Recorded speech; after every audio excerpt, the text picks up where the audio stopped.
I really love this paper. I can't say enough about it. It's the Yasutomo Pure paper. Comes in a little stack of 100 colors, 100 sheets. And what is great about it is that it's got this double-sided thick, it's thicker than normal origami paper. It feels almost like construction paper, but high quality. There's actually a little tooth to it. It's solid all the way through. In fact, when you tear the paper, it's color all the way through. So it has a color core. And since I'm doing flowers today, there's very few greens in the pack that will allow me to make a lot of stems. So I have a little secret, or not a secret, but I want to share a technique with you. This is probably the only green that I'll be able to use. So knowing that I need to make some more greens, I also have some beautiful colors just as they are, but I'm going to show you today how to make, and I'm going to show you a bouquet I made last year. This is with color, just the straight colors. This is there's no gel printing at all. Just the pure colors on their own. This is the 3-inch paper, and I think these turned out really nice. They're very bright and fun, but I really love this because now I've got like it's not realistic, but it's got a color theme. And depending on your favorite color, or if you're making one for your mom, hello, everybody. If you're making something like this, let's say for your favorite lady in your life, or if you want to make this for somebody who's going through a hard time, they're in the hospital, this is a bouquet that will, can be brought into places where maybe they couldn't be otherwise. And you can pick the colors for your loved one or your friend. So that's kind of what I want to talk about today, or what I'm going to demonstrate a little bit. I'm going to show you at the end how to fold the tulip. I'm going to show you how to fold the dress if we have time, because the dress is just so darn cute. And but I'm going to show you how I decorate the papers, basically. And I'm going to use some kind of a mixture of techniques that I've known over the years. Years ago, I was into faux finishing. I did it as part of my job years and years ago. I did faux finishing. So I'm going to integrate some of my faux finishing techniques. I'm going to use a little gel plate, and I only have a certain amount of time to decorate some papers. So I'm going to get started. And I have gel plates here. I've got here's some paints or some papers I did this morning. And I have a whole stack of them now, and I love it.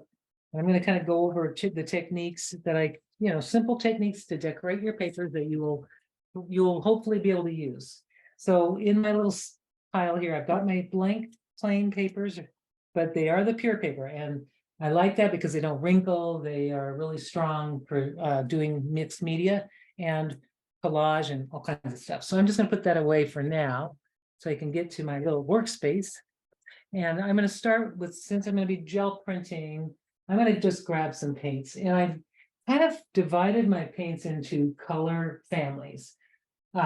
My warms in one bowl and my cools in another. This is just a way, I think I like working a little bit, with one type of color, especially if I'm not using transparent colors. I'm going to start with some warms, and I'm going to then I'll move over to the cool colors. I also like to have some white, different kinds of white, like, acrylics. I've got zinc white, I've got acrylic matte white, and some warm white. 3 different whites just to kind of change it up a little. And now I've got my pure paper. And my pure paper, I don't care what color it is because I'm going to be coloring it. I could start with I'm going to keep that green because that's a precious green. I'm going to keep that for my flowers. But then I have some colors that are more mousy, just some that are not colors that I would necessarily want to use for the flowers.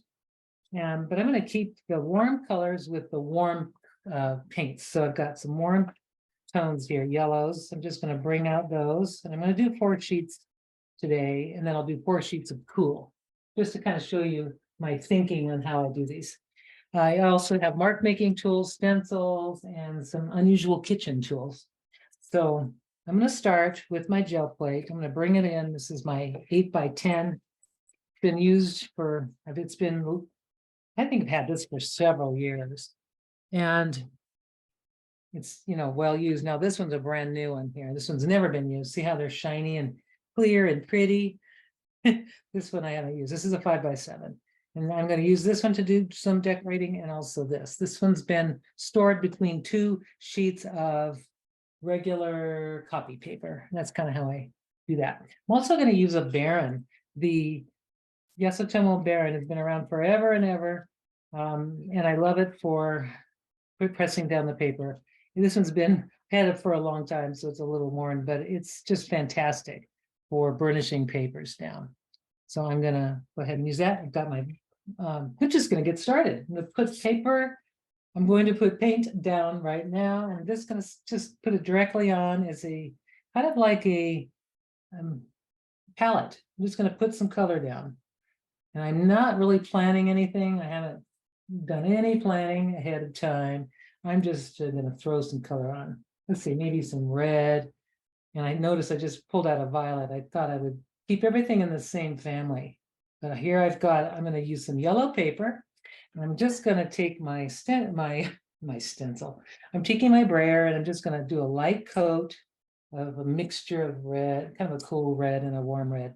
And then I'm going to start out with my first easy peasy thing. I'm going to start out with a little bit of bubble wrap and lay that down. And I'm going to use this as this little piece here just to roll off the excess paint. And also I can use paper as well, or anything I want. I'm just going to put that down, and then maybe another little bit here, and just simple as can be is just for bubble wrap, right? It's just simple bubble wrap works really good for this. And I'm just going to lay down my yellow paper, and I like to put a piece of paper on top like this, and then use my Baren to get that color in there. And what I love about gel printing, I used to rush. I used to think, oh my gosh, I have to rush because that paint's going to dry, and I'm worried. I'm just going to leave this for a second, because I think the longer you leave it on, the better your prints will be. And I've got this here, so I might as well, while I've got this on this side, I'm going to put some violet down. This is like a complementary color. This is just some plain Liquitex Basics, nothing fancy. And I'm going to roll some of that here. Just roll a thin layer. And this plate really needs some conditioning. It needs to get started. And I'm also going to take a piece of paper, of origami paper, and I'm going to roll some paint over it, because really I don't like to waste the paint on anything but something I'm going to use. So this is one layer already on my paper. I'll set that aside. And this one here, I will take a little stampy thing that I made. It's just made of foam. Basically, I'm just going to put that on my plate. And you can have so much fun with this. It can become quite fun just to make patterns and things. And I'm just going to stick this with another piece of paper. So I'm basically getting, I'm going to just do it on this side. I'm getting, how many pieces I'm getting? I'm working on 3 sheets of origami paper right now to just sort of get them started. And I'm going to use this paper, and I'm just going to burnish that on, and maybe just leave that on a second while it's marinating. I like to kind of think of it that way. And now I'm going to take this one and I'm going to peel. I'm going to check it out, see what the print looks like. And it's just the first layer only. So there I've got a nice impression of the beautiful red with the yellow underneath. I think that's really fun. I think just leave it like that. I like it. And I'm just going to set it aside because that one I like. Going to add, I can leave that a little bit there. Since I'm going to work in warm colors, it's all going to work really nicely together. And I'm going to put probably a little bit of, we'll see what this looks like. I'm going to lift that up too. And there I've got this pretty impression. And it mixes really well. The yellow underneath mixed really nice with the violet. And it made a really pretty color. So I'm just going to set those aside because they're really not done. There's more layering to do on that. Now, what I could do too is, let's see, I'm going to go for another warm, oh, maybe let's do some violet against the yellow. It might be kind of interesting. So I'm using basically the yellow as one of my colors. No, I think I'll use a cadmium red light and just kind of see how this works, how it looks. Put it directly on I don't want a lot of paint. A little goes a long way. I don't need to over saturate, over put too much on there. Just gonna do a nice even coat of this orange. And I love that. I'm gonna put a little bit of that excess on my other plate. And I'm gonna come in with a different, like a stencil. I'm just gonna lay this stencil. I like this one. It's just a nice little dot stencil. I'm gonna lay this onto right here like this. And then using another sheet, this is like a pale yellow. Those are my shoes. And now I'm just gonna use my Baren and really get that in like this. And if anybody has any questions, I'm here. I'm actually on an iPad and I'm able to see. I'm not able to see who's here right now, but I can see that there's Phoebe's written in some stuff. Oh, great. So I can see, I want to say hi to June and say hi to, well, let's see, we got Barbara and we've got Randy and Cindy and the stripe pattern is funny. Hello. The stripe pattern and all that stripe pattern, all that was, by the way, was just some fun foams, just fun foam stuck to another piece of fun foam that I cut with scissors. Just that easy. I'm going to show you another way to make your own kind of fun stencils. I won't show them, I'll just show them to you and you'll be like, it'll be amazing. Just you'll see what it looks like. Yeah, June said hi too to you. Who said hi? June. Oh, hi, June. Now look at that pretty orange and yellow polka dot. Isn't that fun? Now I'm going to take this off. Now I've got another little cool thing happening here. And I'm going to take a dark, I don't know what I'm going to take. I'll take this neutral, kind of a boring gray. I'm going to let that dry a little bit on there because it needs to be dried. So I'm going to take some, maybe this is a cadmium red deep. Let's do a little something. Maybe I'll do a couple of dots of this cadmium red and maybe some bronze. Why not something different? I'm just going to throw some bronze in there. See how it mixes. I'm just going to kind of do a little dot thing here on the top of that plate. And I'm just going to roll it down. And I'm not sure what's going to happen, but I'm just making little dots, which is kind of cool with my brayer.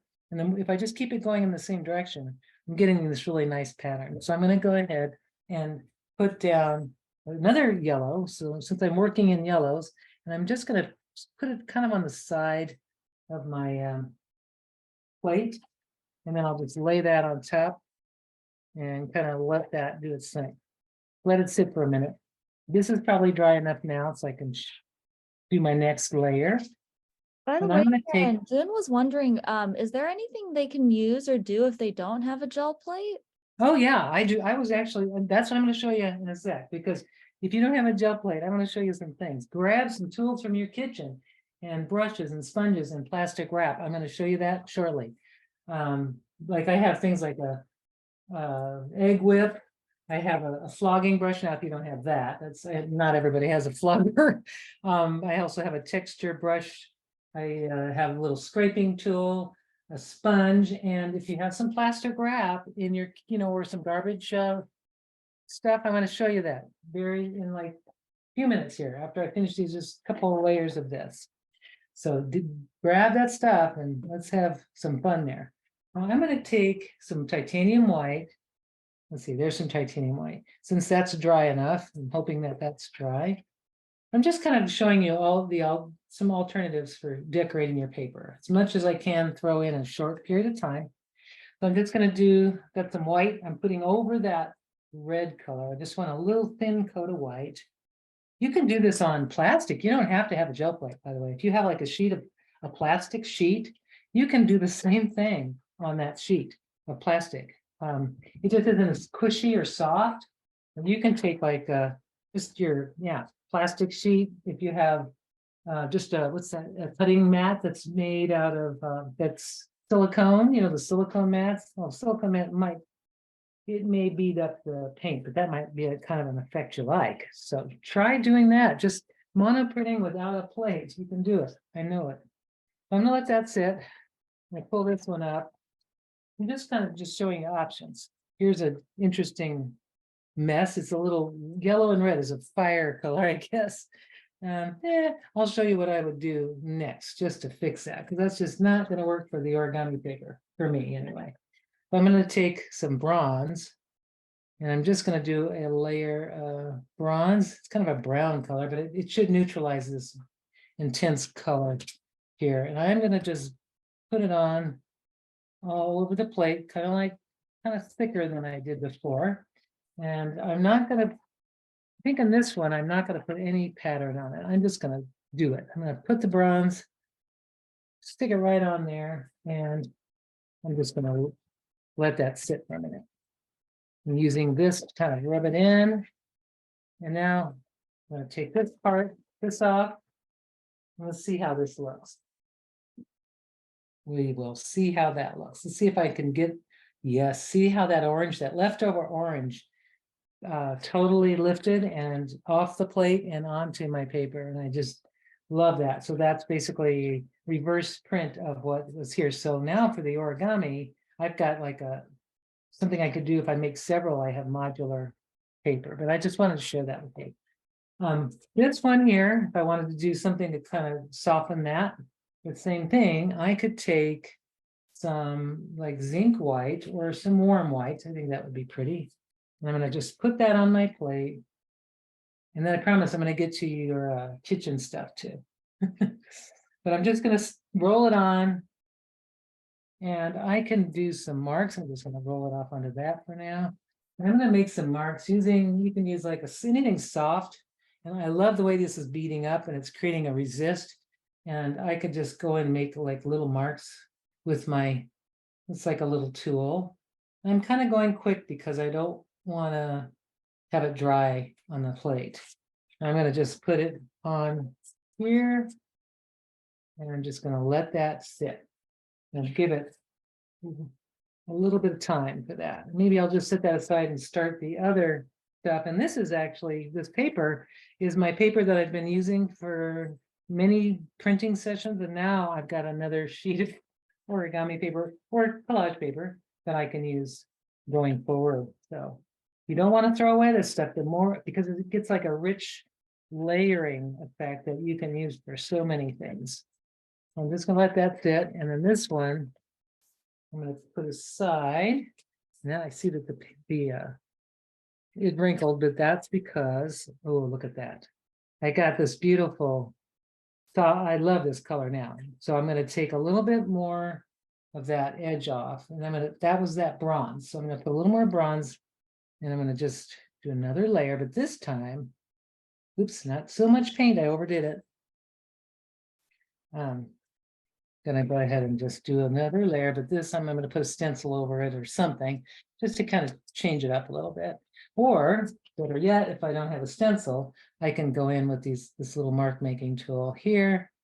It's just a little silicone little thing that you can use for all kinds of things. And I'm going to just take that and maybe on this side of the paper, let's say half of that, or not half, but just on one side of it. And I'm going to put this on top of that. So I have another bit here and maybe, what else am I working on?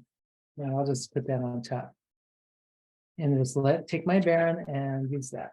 But basically give yourself, if you're going to be using a gel plate or anytime you're doing mono printing, whether it's in a gel plate or not, give yourself some time and just kind of experiment and play. I'm just going to pull this off. And then I'm going to show you some stuff in a minute there that you're going to love. So I wanted to see how that looked, but that was the warm white, I believe. And see how it softened that yellow. So I have one side is nice bright yellow, and this other side is more of a neutral, and I love that. I love that paper now. So I can use that for making flowers or just any origami model, but it's really changed these papers quite a bit.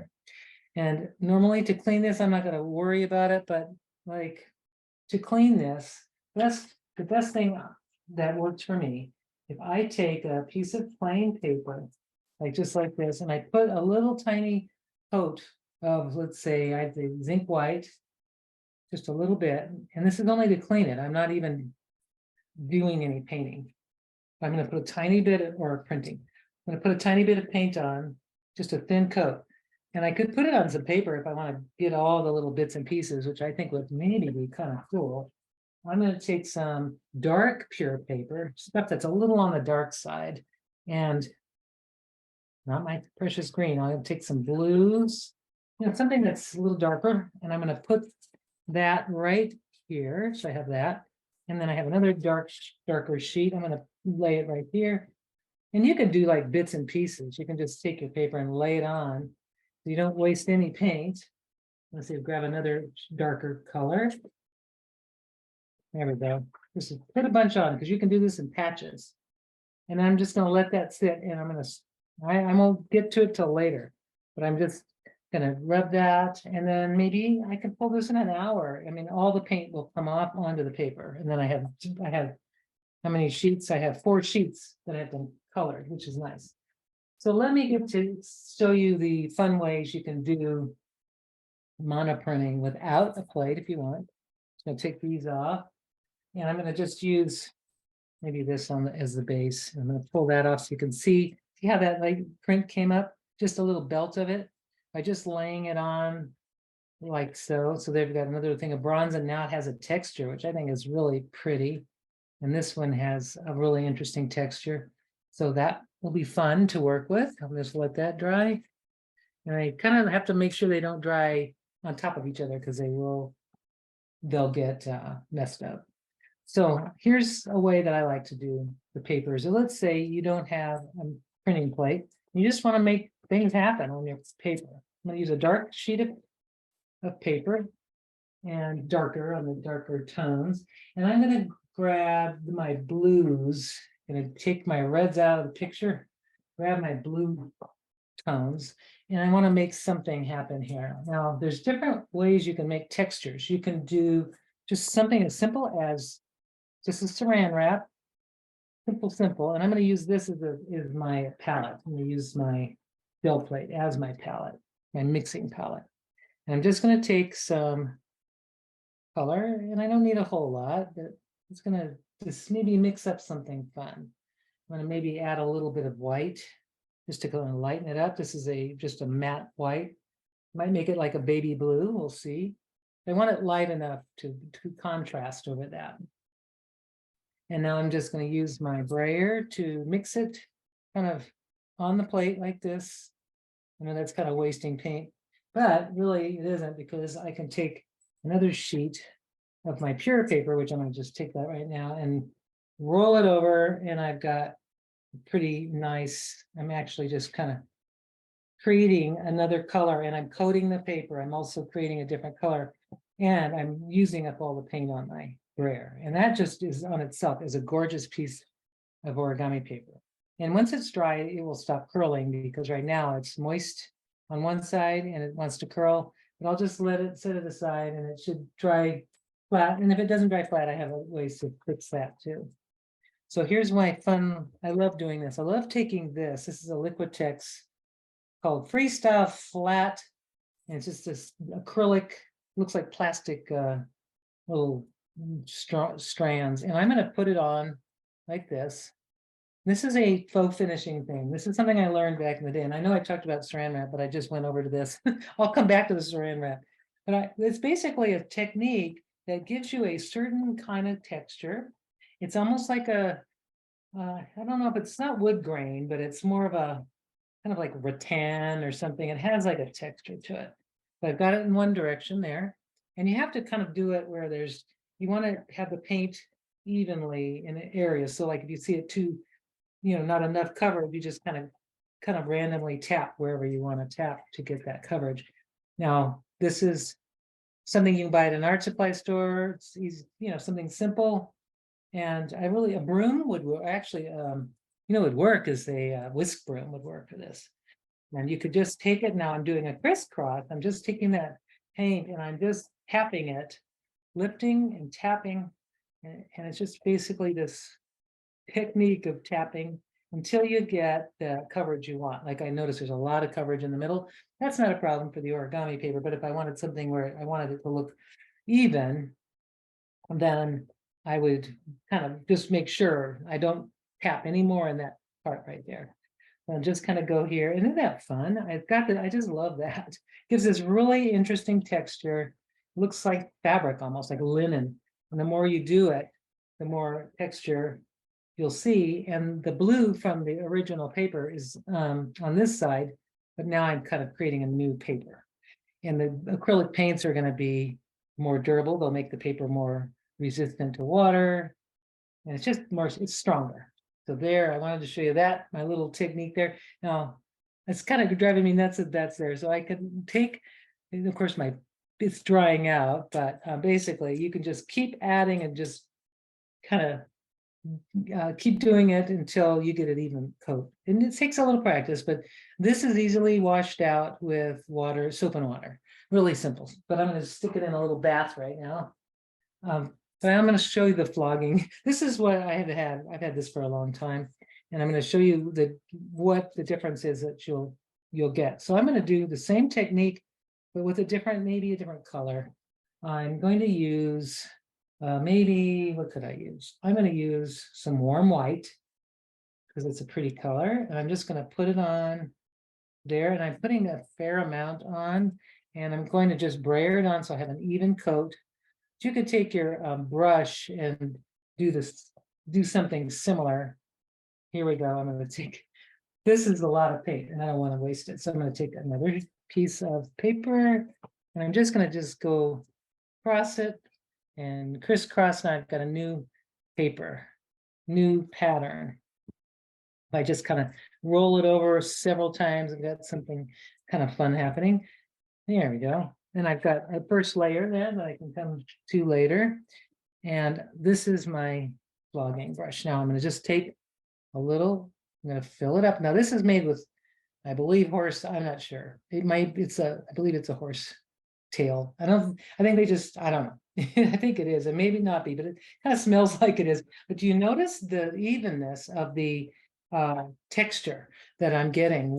Much better than with the plastic one, much more natural looking. This is something that we do use in, doing walls back in the 90s when it was in. We did walls and surfaces. We created these beautiful textures. But I love that. I'm going to turn it over the opposite direction, and I'm just going to have it going one way like a grain. And basically, and you can basically do this and change colors, and you'll get a really interesting look here. I'm just going to take that paper that I had rolled, and I'm going to do a little, same thing, just a little texture. And you just basically take the brush and just, whoops, slap it onto the page. And there's not much paint on it. You'll need a little bit more paint than what the plastic one has, but this creates just fine texture that for origami is really helpful. So it's there. I don't know if you see that, but it's a very nice texture. I'll try a little bright white just to show you more dramatically. By the way, Karen, could you use stamps? And Yeah. Yeah, and if you have any, would you be able to just play with those just a little bit to show people? Oh, sure. Some rubber stamps, you mean? Yeah. Oh, I was thinking rubber stamps. I'm not sure if that's what the viewer meant. Yeah, I've got foam, I've got rubber stamps, I've got all that stuff. So whatever you want to see. So this white, you can see how I'm just kind of tapping that in, and I love the texture that I'm getting. And this one, I'm going to do it in both directions, so to look real kind of like a woven fabric. But this is the way you do it. You just have to kind of alter your, like for this one, a woven fabric, I want to go crisscross. And this one is just so much fun. I don't know if you see, I just love that sort of random texture that I'm getting. And this is, having a session like this, I can decorate bunch of my papers, and I know I'm making a lot of noise. I can decorate a lot of my papers and then come back to them and fold later. So today, I'm going to kind of throw both of them in, but there you go. I wanted to share with you that. And I'm just going to put my brush, that's a very fancy brush. I'm putting it in a bath of water, but I'm keeping the wood handle out of the bath. Just keeping the bristles wet. That's important to do that. So now I've got this beautiful double-sided paper that I can fold later. And so this one's a nice double-sided also. And let me see. Oh, I've got something you're gonna love. I'm gonna take some white paint, the warm white, I love that. And I'm gonna go on to this, well, maybe not warm white. Let's see, what color can we have? Oh, I'm gonna use a turquoise or something. Let's see, maybe this light blue or some turquoise or maybe a green. This is a pretty green, it's an aqua green. And I'm just gonna put it on my plate. And I really probably should be using a more liquidy, like a craft paint for this technique, but I kind of want to show you anyway with this thing, but it's probably craft paint would be probably better. I'm just going to take a little coat of that. You can see the brayer works really well just for making your colors solid, more solid but blended colors. And yeah, brayers are like heaven to have. You need brayers. But this one, you know, you could make little prints, and I'm just making a very subtle little print using an egg beater and mixing just something like that. You can just stamp. This is a way to stamp. I'm actually stamping with a kitchen tool. It's very subtle. The print is because I'm not using a fluid color, but there it is. I wanted to show you that. The other way you can make stamps, well, you don't even need a stamp. You could use, I'm gonna grab this. I think I've got some rubber. Oh, yeah, here we go. A toilet paper holder or toilet paper roll. You can use something like this.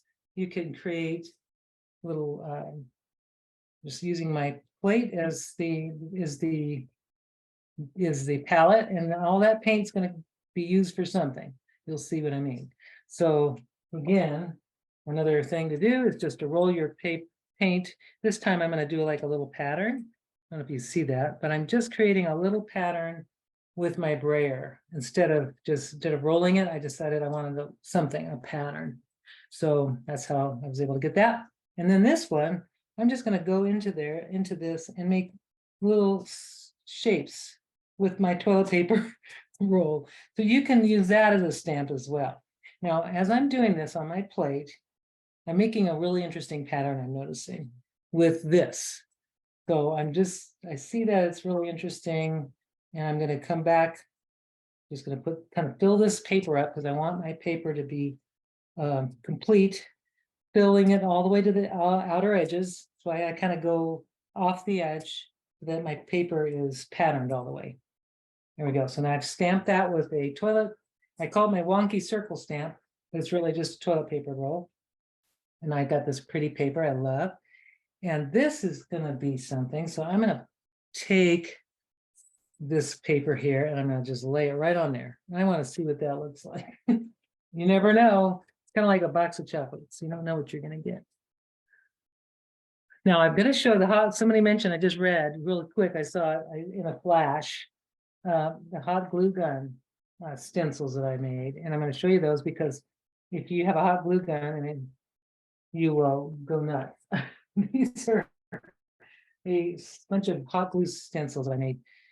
Just putting it on a glass plate, just making glue shapes and then creating these fun reusable stencils. I made a flower and a little botanical.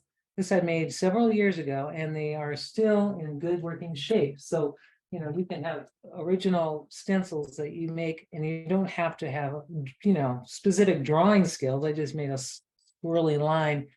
And really, these are really beautiful to use because they make an organic kind of interesting shape. Now, I'm going to go on to this because I told you I would do that. And then I'm going to, there we go. Let's see what happens. Let's just pull this up. I feel right. I think this second pull will be better. But sometimes I just like, if it's just too much paint, I can kind of dab some of it off. And I may use that later, but you know, it's not wowing me yet. But like this one I really love, and some that I'm doing I like, and some that I don't love. So, but that's okay. I'm gonna put, this is here loaded with paint, might as well just kind of do this. It's kind of dried up paint right now, which is okay. I'm going to put some of these little things on it. I'm going to grab some Payne's Gray and I'm going to roll it on. This is also keeping in the cool, keeping my cool. So I'm just putting a little gray, and it's going to, hopefully it's going to lift up that light, all those light colors. And I'm gonna maybe put this down, why not? And put down, this is my glue gun stuff. I'm just gonna put another piece here and maybe a little circle right there. And then I'm just gonna put a piece of paper over that just to kind of press that down. And then I'm gonna lift that off like this. And now some of that pattern is lifted. Now I'm gonna leave that there and I'm gonna let it dry for a little while and then I'll come back to it in a minute. So that's gonna look really cool, I think. But I'm gonna put some paint down. Now, what was I doing now? Oh yeah, I was gonna show you, I'm gonna go back to this, I promise. So I've got some gray, boring kind of gray color. And we'll take this off, I think. I'm gonna go ahead and use some light color. Or maybe this one. We'll come back. You see me, I go all over the place, but that's just kind of what I do. That's kind of what happens in the creative process. You just go all over the place. So I'm going to, hopefully that's dry enough. It's not, but if it was dry enough, I could put some white over it and lift that. I'm gonna leave that alone for now. I'm gonna take this kind of yucky one here that I don't think I'm gonna use, and I'm gonna put some color down, and then I'll do a plastic wrap thing. So if you have plastic wrap, this is really fun. I'm gonna just take some, maybe this is a primary blue, and we'll put that in there, and I'm gonna mix it up with a little bit of, oh, maybe some white, just to see what it looks, just to get a little bit lighter than it is. Not a lot, just a little bit. And I'm going to just kind of mix it up with my brayer because I like doing that. And there we are. And I'm going to take some of my paper here, or not my paper, it's my plastic wrap. I'm going to just kind of bunch it up in a kind of any kind of a form that sort of looks like random. Might even just pick up some of that paint right off of the brayer while I'm sitting here. There we go. And now I'm going to use that as my thing. I'm going to just go ahead and take some of that paint off, and I'm going to just take the wrap and I'm just rotating my wrist, and it looks kind of like rose petals or something. I'm going to take some off of this, and really you can create texture, and just by rotating your wrist, and you've got another way of making texture. Like here, just rotate, rotate. And this one is my first layer. I'll probably come back with a lighter layer, maybe a white, because I have the gray underneath. This is, I'm just gonna pull up all that paint, and I'll come back and top it off with a little white, and I'm rotating, changing direction of the pattern so it doesn't look so patterny. You can also rotate your paper, but we did this on walls years ago, and you had to rotate your wrist, but you can still do the same thing and rotate your paper. So I've got that going on, that nice little texture, and I'm going to take this and kind of get some of that extra paint off. It's a pretty color too. It came out really nice. And when you're working on a big sheet, like I have a sheet of paper right now on my desk, and that's going to be, I'll use that for something too. So I don't mind getting paint on that. So I'm going to take a little bit of white and just in the same spot. Then I'm going to use my same plastic wrap. But if you want to use a sponge, you can use a sponge too. Even a kitchen sponge. I've got this sponge. Might as well use that. Just to show you textures that you can get. The kitchen, anything from your kitchen, like a kitchen sponge, makes beautiful patterns. I'm just kind of taking it and I'm dabbing it kind of, in the sponge. And then I'm going to use that and go high, just high little highlights here and there. And I'm going to change my direction, and I'm just going to rotate my wrist, and I'm creating these beautiful highlights.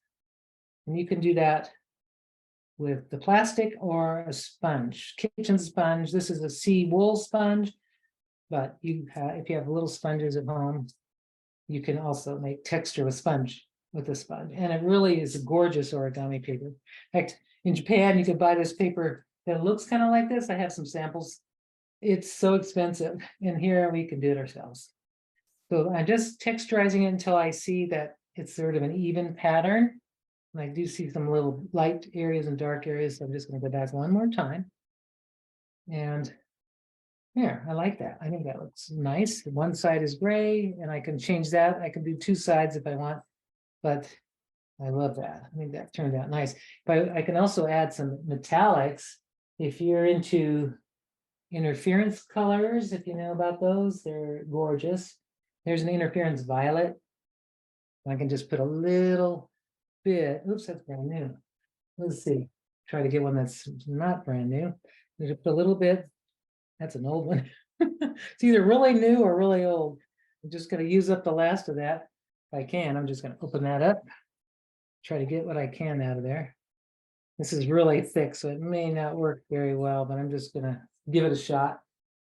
And just I'll load up this brush or this sponge on the other part that's not painted. And I'm just gonna do a little dab, you can barely see it, of that interference violet, just to kind of give it some shimmer. And you won't see it unless you turn it. And I can see it, it kind of changed it a little bit, but it's really gorgeous. So I'm gonna put the sponge in the bath. And next was, someone needed, okay, stamps. So if you're gonna do stamps, the same thing would be, you would put it, maybe roll it out on a gel plate or just someplace, roll it out thin, and then take your stamp and then dab it in. But you don't want to go into a puddle of paint with a stamp because it wouldn't make a good impression. This is ready, and I'm going to show you this because it's going to be gorgeous. And this is going to be fun. So I'm going to put a little zinc white, or I can just use plain white if I can find it. Oh, my titanium white, or I can use silver. That would be gorgeous. I'm going to try it. So I'm just going to roll a thin coat of acrylic paint. You want something light or transparent, but thin enough so that it's not, big thick coating of it. And I'm going to take this blue paper, and I'm going to just put it on like this, right there. And then I have a little space here, and I want to maybe find another piece of paper that I wasn't happy about, but I'm just going to grab some blue because I happen to have it sitting right here. I'm just going to put it right in the middle. And then this one, I'm going to leave for just a little bit. So I'd like to let it sit there. All right, so now I'm going to show you how to fold some flowers because that's really, I'm going to show you how while this one sits, and then I'll come back to pull that later. And after, I'm finished folding the flowers. So I've got a space here. It's clean enough for me to fold, yay. And I'm going to show you kind of thinking behind the flowers and how we did that. All right, you grab a little baby wipe because when you fold paper, you don't want paint on when you're doing origami. So I try to get rid of some of that paint. Usually, like I said, I like to separate my folding session from my painting session, but I'm going to just do the best I can here in a short period of time. So with the flowers, I made a lot of papers the other day. And I made some greens because in the pack of the pure paper, you only get a couple greens that are even worth doing. So what I did was I made a double-sided greens by just rolling on a variation of greens with the paper. So they're on the paper. So that's how I got these double-sided greens. And I cut a 6-inch piece into 3 strips of 2 inches. Now, the reason I did that, these are my stems and my leaves, okay? Now, to make the flowers, I have a lot of paper that I've painted in just varying pinks and oranges. Just kind of did some mono printing. I don't even think I got my gel plate out for that. I just made some fun papers for making flowers, and I wanted them in pinks and reds, and I cut them into quarters. So the sheets are all basically these sheets cut into quarters. To be exact, they're 7.5 centimeters, and I used a little paper trimmer for that. So I'm going to just go ahead and show you how to fold the flower with this piece. It's 7.5 inches and centimeters, and this is such an easy fold. So I'm going to start, and if you want to fold along with me, it would be great, or just hang on and watch this and then see the recording. But it is a tulip I don't see around. I don't know where I learned it, but I don't see. it around. So, and if anyone does know who created it, I'd love to know. I just don't remember. So what you want to do is you start with your pattern side or your color side that's dominant on the table. And you're going to fold it in half in one direction, like this. Open it up and turn it and fold it in the other direction. So you basically have a valley fold that goes crisscross like this. You can see, there it is. I'm going to turn it over so that my dominant color is up, and I'm going to fold it corner to corner. Just corner to corner like this. And I'm going to open it up and fold it again, corner to corner, with the color side touching when you fold it. Okay. Now what I'm going to do is I'm going to push in the center because I need to push it so that it becomes a mountain, so that it sticks out like this. And then I'm going to collapse this piece. It's all been pre-creased now for me. I'm just collapsing it into a square with 2 flaps on either side, like that. Okay. It's kind of like the crane. It is the crane base. And I'm going to grab the, I love this bone folder by Yasutomo. It's not a bone, it's a bamboo folder. And I love it because of the sharp tip. It's not sharp to hurt you, but it is a great creasing tool and scoring tool. And this is something that I'm so glad we have. I've seen different bamboo folders. I've seen bone, I've seen plastic, but I really love this one. I can reshape it by sanding it if I want to. And it's great. It's a great tool. So I'm going to go ahead and use that to make these creases nice and sharp. And now I'm going to take the, I've got an open end and I have a closed end. And I'm going to remember that this is where my flower, so if I was drawing a flower, just going to show you, this is the open end, my top of my flower is here and the bottom is here. So that's where this is where my stem is going to be. So this is where I have to focus that. This is the bottom and that's the top. So I'm going to take this edge and I'm going to fold it at an angle, but I want that angle to be kind of the bottom. So I'm going to fold it. I want to have it meet right, that edge to meet in that center crease. And I'm just going to fold it at this angle. It's kind of an interesting angle. It's actually a really good angle for the flower. So I'm going to show you that angle. You can see. And I'm going to fold the exact same angle from on the other side, the top layer only, right to meet what I just folded. Same angle, exactly, if I can try. There we are, it's close. So I've got this fold with the 2 angles, you can see. Now turn it over and do the same thing, match the folds on this side. And I'm going to use, I'm not crossing over this fold line. I'm actually just meeting it and then fold and then fold. So here you can see the tulip shape is starting to happen, right? There, you can see it better there.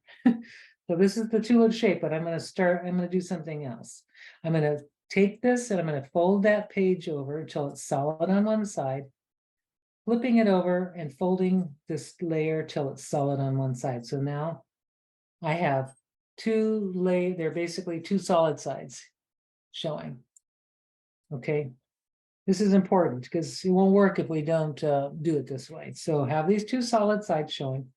And then take the little bottom corner where the stem is, the closed edge, and fold it just in towards the center, kind of evenly spaced from the layer below. You can kind of see what I mean. See how it's evenly spaced. Well, I'm going to do the same thing on this side. I'm going to fold that to meet the piece that I just made. This is thick paper, so I have to use my folder to really get it nice and that crease nice and sharp, but there it is. You can see, and I'm going to do the same thing on this side. And then we're ready to make a tulip. I'm folding it on both sides, okay, and giving it a nice crease is really going to help. Really, especially with thicker paper like this. Okay, next step.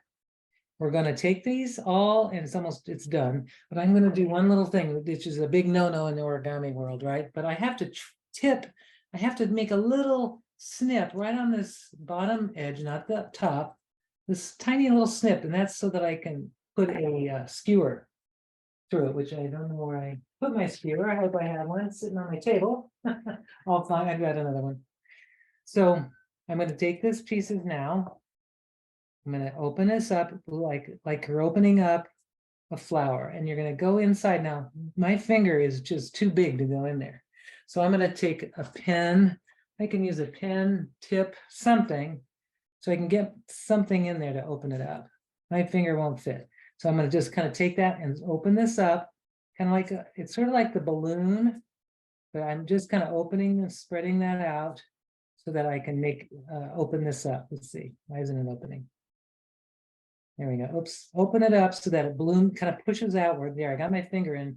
Now I'm able to get those little sides open and pushed out so that it's like there it is, a tulip. Isn't that cute? I just love that. And then I can take my tips, and I'm going to grab my skewer because I just realized I didn't have a skewer. I'm going to grab one. You're going to need a skewer, one of these little bamboo things. There's a couple of reasons you'll need this, but I'm going to show you. This is basically how you'll be putting that in a skewer, but you won't be putting it in a skewer. I'm sorry. You're going to make something out of the paper. But this is a way to get that opening nice and open. And another way if you're using the skewer, just curl your edges a little bit like this. And it makes it really look like a nice little tulip. Oops, I tore it a little bit. It's all right. So kind of delicate. So I'm just kind of opening that up a little so it looks like that. Now more it looks like a little, almost like a bellflower, actually, if you hang it upside down. But now let's make the stem. So we've got our tulip, it's ready. And it's good to go. And now the stem. So I've got a single-sided for the stem. I don't care if it's double-sided because I'm going to cover it up, but I'm going to use this skewer to make this happen. So I'm going to take this and I'm going to hold the strip. This is 2 inches by almost 6 inches. Basically, I cut it into thirds.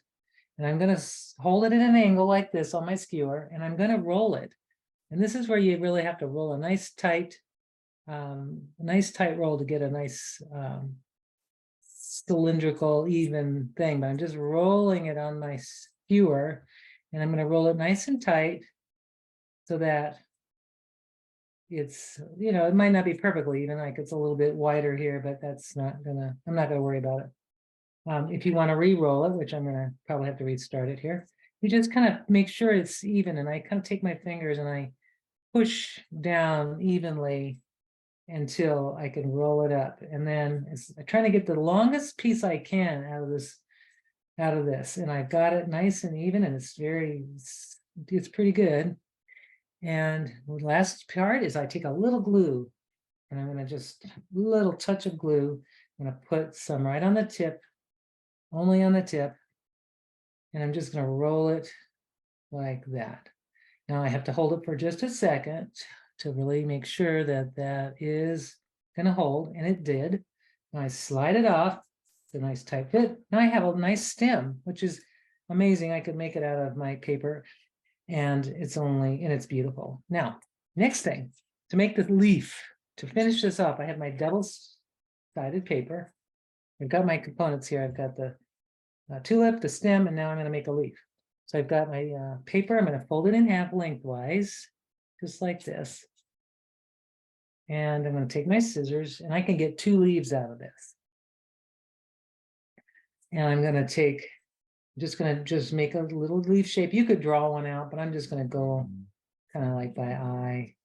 And I'm just going to go up, and I could make a second leaf. I might as well just cut it now so that when I make another tulip, I'll have a second leaf. I'm just kind of making long leaves because tulips kind of have those long leaf shapes. And now I've got 2 leaves, so I can do that. I'm only going to use 1 for each, but I have the second one for my other piece. Now this is where I take my stem and I take it and I put it through the tulip just like this. And it's pretty snug already. It doesn't really need glue, but I usually put a little glue on the end of the stem because I may not, I may remember that it's snug, but I just, in case I give this away, it's there for somebody, it won't come out, basically, it won't come apart. So I basically bring that down all the way to where it just hits that glue. The base of the flower is going to hit the glue, And then once it dries, it's there. And then the very last step is I'm going to take my my leaf, and I'm going to just put some at the base, some glue. And while it's sitting there for a minute, I'm going to put that needle right back in the glue. And I'm going to find where I want to put the stem. And I think I'll put it right here. And I can just wrap it around. And this takes a little longer. I can wrap it. There, I've got it. Leave it kind of curvy if I want. And just wrap it around the base and hang on to it until it bonds. It might take a little bit because I have acrylic against acrylic paint. And it's going to take up just a minute or so to, or maybe a few seconds to bond. But there it is. And then you can just create different types of tulips that are more open and more closed, depending on the angle that you fold. So these are at a different angle. This one's a little more open. And it's just, I folded it at a different angle to create the different kind of levels of what's open and what's closed. And then I can trim the base depending on what length I want to put in my arrangement. It's stuck there, it's great. Now I'll put it right in there. And I've got more flowers to add to my bouquet. And there it is. That's the flowers. And you could put paint. I actually had a lady in my class today, she used a Q-tip ball, like the end of the Q-tip, painted it, and she had it inside of a center of a flower. And I thought that was a really clever way to finish it if you really want to have it so that it looks great on all levels of view. Now, if we have time, if you want to do it, we have a minute. Phoebe, let me know if we have a minute to make the dress, if you're good with that. Let's do it. All right.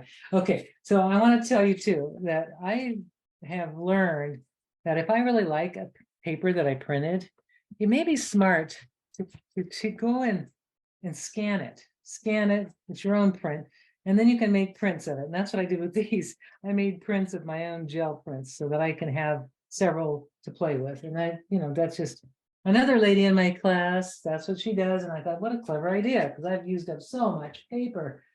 And lost, it's lost, and that's the end of it. But anyway, here's how you do it.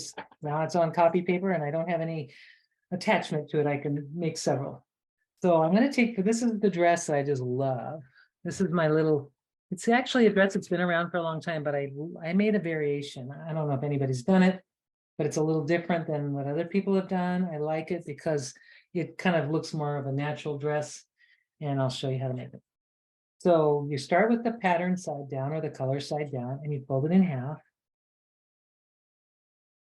in one direction, fold it in half in the opposite direction, just like what we did on the other one, or on the tulip. And when you open that up, and think about the direction of the fabric. So this one, I want the dress, I want the fabric to be, or the dress to go down this way. So I'm going to make cupboard folds in that right here to the center. I'm making a cupboard fold, and I'm doing it so that I can see that the front. This is the front of the dress, or actually the opposite side is the front. So I'm folding it in like this, like a cupboard. And if I look at it, that's going to be the front of my dress. So it's kind of, if you have a pattern that you really like, you go ahead and look at it and see what will be the front. So next step is we're going to take this paper and we're going to take these mountain folds and we're going to pinch them and bring the edge. This mountain edge is going to go to the center crease. And we're going to do this on both sides. Bring that mountain, bring the center mountain to the crease right here. So now you've got this going on. You'll see it looks like a little Z, or not a Z, I don't know what it is, but it looks like it's interesting looking. And there's a term for it, but I forgot. So this is, I'm going to take this part that's already folded, that's going to be my mountain, and I'm going to pinch that, do the same thing I did. It's going to pinch it upwards, about a half an inch or so. Sorry, is that the standard size, like 5 7/8? There's 15. Yes, it's the 6-inch, exactly. Yeah. Right, cool. Thank you. So you see what I have, a mountain here, and I pinched I'm making a fold, a crease that's about a half an inch, a valley crease, it's a half an inch up above that. But basically I'm just pinching it and bringing it up. And then I'm gonna give it a really strong crease. But now that you see it, that is a mountain, this is a valley. And you can see that is the Z fold. And this part has to be, this is your skirt. This is gonna be the top. So the skirt is down below. This is the top part of our dress. So now what we're going to do to make the dress flare out is we're going to take this, I'm taking my finger underneath and I'm just going to pull that gently, not too far out. I'm going to pull this out at an angle till it kind of almost where it's open all the way here. And I'm just going to recrease it so it comes up at an angle. I'm going to do this on the other side. I'm going to take this little part, pull it out, and just kind of work that paper so it doesn't tear, and pull it out as far as you can get it to go, so that this kind of flares out, and then crease it. Now we've got this happening. That is the flare. That's the base of the skirt. Now turn it over. So that's how it should look on that side. And what you're going to do is this is a funny thing to see in a diagram, but hopefully you can see it clearly here. I'm going to take this and I'm going to bring this all the way over. And while I'm doing that, I'm taking all this over and I'm going to, as this lifts up, I'm going to flatten it and just let it kind of come down at an angle. It's a kind of a tricky fold, but I want this fold to start snug to the waistline of the skirt and then just to flare out like that. Okay, so we're going to do the same thing on the other side. I'm bringing all of this over, but as this lifts up, I'm going to kind of push this over as far as it'll go and then put my finger inside that little place it's lifting and just angle it out a little bit until it kind of comes to a point out like this. It doesn't have to be perfect. It's not going to show on the other side. There it is. So there's our flare, our skirt. And if you see it, look, this is how the traditional dress I've always seen that has a nice wide kind of a party skirt. This is more of a evening skirt, I guess. So now we're going to make the sleeves. Now when we're going to make the sleeves, we're just going to take this little top edge and just kind of fold them out at an angle. And I notice that my edges are different in size. I don't know what I did there. But I'm just going to fold them a little wonky, but that's all right. It's a little off. That's funny. It's way off. I'm not going to worry about it. I'm just going to deal with it. All right, so we've got our sleeves. Normally this little thing should be in the center. I could fix that, but I don't feel like fixing it. Oh, well. So basically this should be more symmetrical. And there, we've got our basic idea of our dress. And then what I do is I take this part here and I fold it to make a collar. And this one's off. And it's like an asymmetrical dress, so that's okay. And I'm going to cut right here to make a V. And I'm going to fold this forward or backward, doesn't matter. But this, if I fold it forward, it gives a nice, cute little white collar, little fluffy white collar. Now, normally this would be done now, but I'm going to do one more thing that just kind of narrows it out, makes it look better, at least for me, I think. I'm going to take this edge and I'm going to fold it right to meet this folded edge here, like so. I'm going to fold the other side to meet this folded edge. And now I can glue everything down, but there's my dress. With a little off-center dress, but there it is. The sleeve's a little long, a little funky, but there, you've got the idea. That this would just made it a little bit different from this big wide thing to this. I just really like that. And you can change the height of the skirt by just making it go higher, like so. There's different ways to adjust the sizing. And if I want to fix that middle part, which I think is too late, I can't fix it. Maybe just leave it alone. I'm going to put this back together. There we are. And you can glue down the little bits and pieces if you find that this is sticking out too much, just glue a little bit down. That'll keep it nice and flat, and glue these little edges down, which is what I did here. So there you go. I hope that you had fun. Hope that you can make some dresses out of your paper. Now, let me just show you before we sign off, because remember, I told you I'd pull this. Remember how long this paper has been sitting there? It's been sitting there a while. I'm going to pull this off. And I love just that little design in there. And I can do this all over, just kind of take little bits and pieces. It just like, it looks like a piece of collage sitting on this blue paper. I just think it's gorgeous. And then I'm going to take this off. Ooh, and see how clean my plate is because I really gave it time. And there it is on that. So you can see some of my pattern there from the blue stencil, and I've got these nice blue edges. I think that's a gorgeous piece of paper. I'll just leave it like that. And if I had any more drying around, no, that's it on that one. But I want to show you my papers. So you can see all the finished ones that I did today. And they're dry now, so you can kind of see the warms, little group of warm colors, and then a group of cool. We've got this group here, and then I've got this one here. And all in a quick session, I was able to make a good amount of paper. And it was just getting started. I can probably do this all day, all weekend. But that is my demo, unless if anybody has any questions. There you go. I hope that you can make some fun things for Mother's Day. This would make a great little, you could something to go on a card, a greeting card. This better looking. Right on top of a card, you can put Happy Mother's Day, and of course, you have some time to make an amazing bouquet of flowers for this weekend for Sunday, and then I'm going to put this on my table because I just think it's so pretty. But I hope that you had fun. So, Phoebe, do you have anything that you want to add, or are you good? We're good. Thank you for the demo. They are so cute. I didn't finish my dress, but I'm gonna go back and follow along later. And good. We hope you were someone able to make some flowers and yes, pretty papers. I know this was a lot to do. I always like doing too much sometimes, but it's so much fun. it's so good. And it's nice because everyone can just rewatch them again too. So it's like, it's okay if you didn't make everything along with the demo. You could always like revisit the links and slow it down. Right.